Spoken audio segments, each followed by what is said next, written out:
তো বিটি ছিলা ধোকা দেওয়ার পরে মনে মনে খুশি হয়, মদ গাঁজা খাবে আমার জন্য আর জহল নামে যাবে।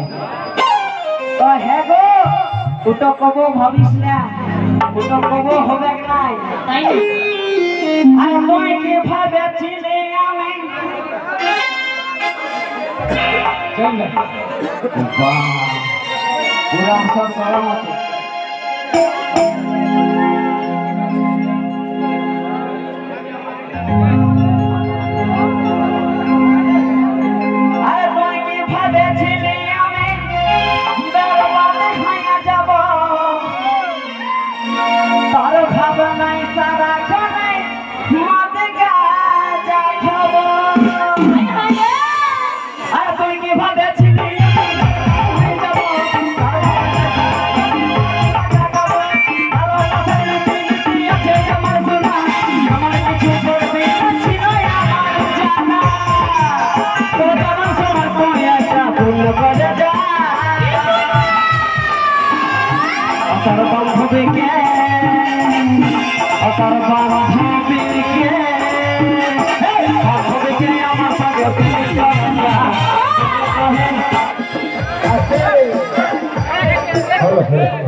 Hey,